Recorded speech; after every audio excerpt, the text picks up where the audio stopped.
आता है last heading, rusting of iron. Rusting का हिंदी में मीनिंग होता है जंग लगना। क्या होता है? जंग लगना। आखिर किसी चीज़ में जंग क्यों लगता है या कैसे लगता है, ये आप लोग को है पता? सुनिए, देखिए, जब आपका लोहा है, मान लीजिए आप उसको एटमॉस्फेयर में छोड़ दीजिए खुले में, ठीक है, तो वो क्या करता है कि जो हवा में आपका नमी है, जो आपका मॉइस्चर है और ढेर सारे गैसेस भी हैं, साथ ही अगर बारिश का पानी उसको मिल गया तो और वो आपका तेज़ी से जंग लगता है। ऐसा क्यों होता है? क्योंकि जो आपका लोहा है वाटर के साथ और एयर के साथ रिएक्शन करता है। इसीलिए हम लोग बोलते हैं कि अगर लोहा है तो उसको पेंट कर दीजिए।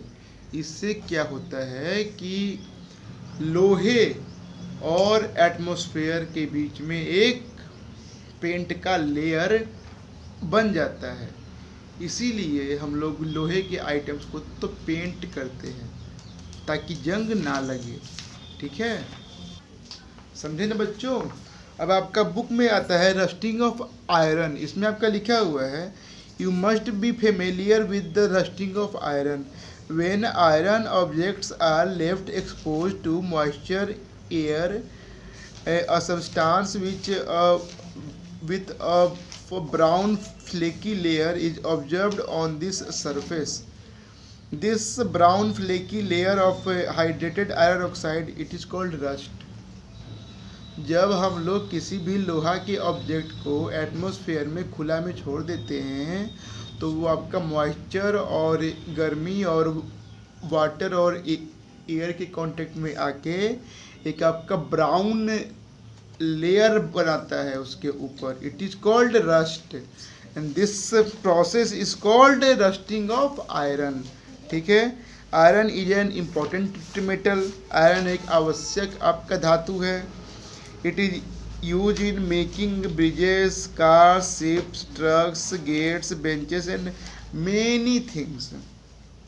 The chemical reaction describing rusting is, ये केमिकल रिएक्शन लर्न कर लीजिएगा बेटा, ये एग्जाम के लिए बहुत इम्पोर्टेंट है।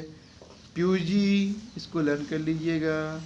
ये आपका रिएक्शन है कि iron plus oxygen plus water, केवल हवा नहीं या केवल आपका वाटर नहीं, दोनों iron with oxygen and water मिलके क्या बनाते हैं?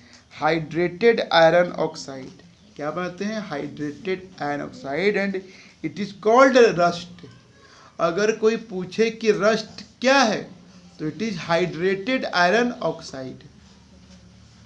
अब रस्टिंग के लिए कौन कौन से आपके कंडीशंस की आवश्यकता है ये आपके बुक में लिखा हुआ है। मैं आप लोग को बता रहा हूँ कि रस्टिंग के लिए क्या क्या आपका आवश्यक होता है।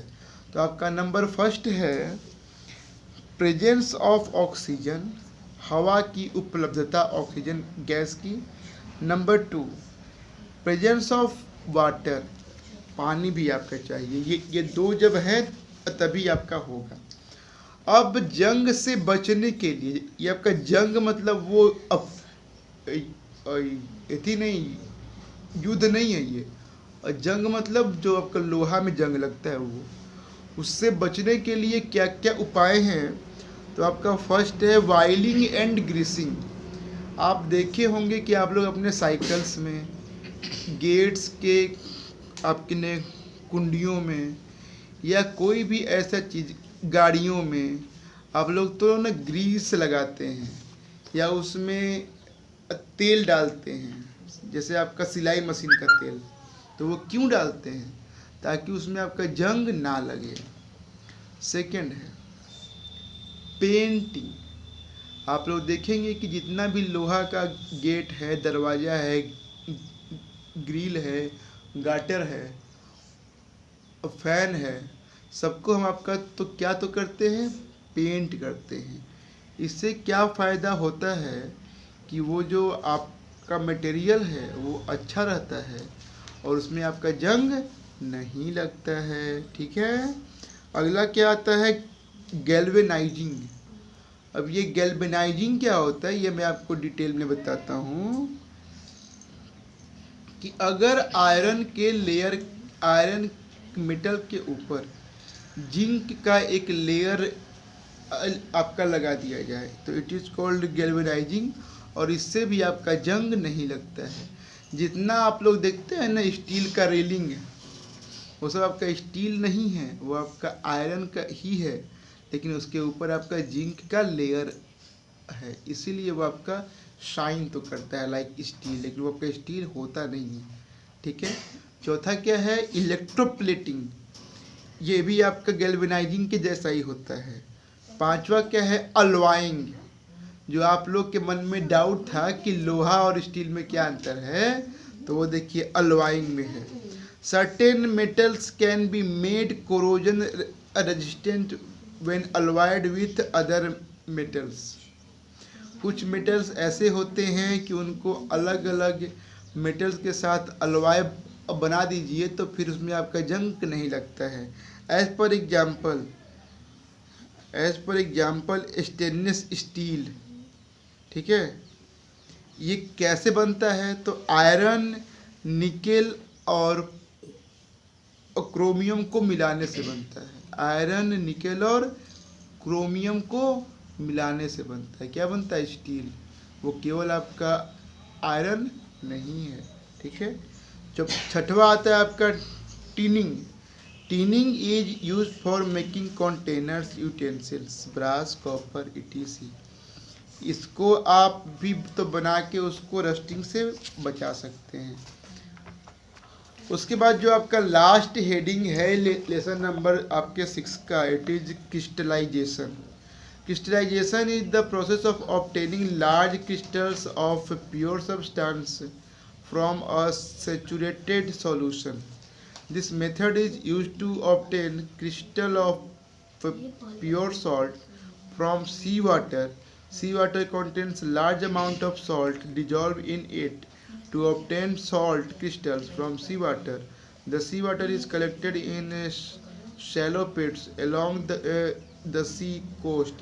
This water is exposed to sun and breeze. This helps in rapid evaporation of water. The solution gets supersaturated and the excess salt from the supersaturated solution crystallizes, forming a salt crust. The salt crystals so formed may include many impurities. Hence, the salt collected from the crust is treated to obtain pure salt. This is done by dissolving salt in fresh water, filtering it separate out in impurities, and drying water by evaporation obtained crystals of the salt. ये मैं आपको अब समझा रहा हूँ कि crystallisation क्या होता है। हमारे देश में कई स्थानों पे समुद्र के पानी को, क्योंकि उसमें आपका नमक है, लोग स्टोर करता है, फिर उसको सुखाता है, इवेपोरेट तो करता है। इवेपोरेट होते होते होते होते सारा उसका जो वाटर है वो इवेपोरेशन में आपका निकल जाता है, और तो बचता क्या है, केवल आपका सॉल्ट नीचे में। फिर उसी सॉल्ट को हम लोग आपका तो बोलते हैं तो क्रिस्टल्स ऑफ द सॉल्ट, फिर उसको साफ करके और हम लोग तो खाने के लिए इस्तेमाल करते हैं। This process is called crystallization. Okay. इसके बाद अब आपका आता है क्वेश्चन आंसर, जो कि सारा का सारा आपके नोट्स में है, दिया हुआ है। इस पूरे को आप तो कर लेंगे। ठीक है बच्चों। ओके। और हाँ बेटा, ध्यान से पहले सुनिए, आप लोग का साइंस का सिलेबस ख़त्म हो चुका है। आप लोग के एग्ज़ाम में लेसन नंबर 6 तक ही आपका आएगा।